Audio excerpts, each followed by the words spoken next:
Hello friends, know 4 ways to earn money by doing graphic designing.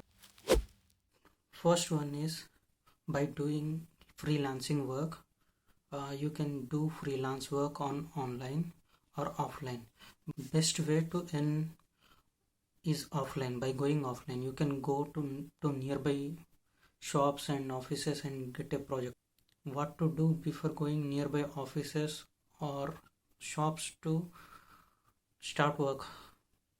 By making visiting card, you can show them that you are literally authentic, but the people think that you are authentic person who can do graphic designing. And you can also make a profile or take a pics what you have delivered already.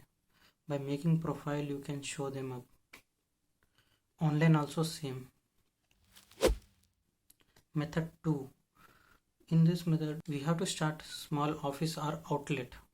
We have to keep a big advertisement in front of our office or outlet, so people will see your ad and they will come approach you. Third way is by going online. You can go to like freelance.com, Fiverr, and many other websites which help to get a graphic designing work.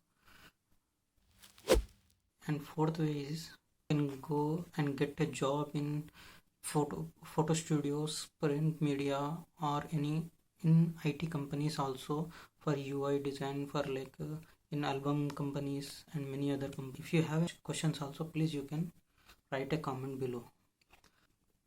Please subscribe my channel and click on bell icon to get more new videos from my channel.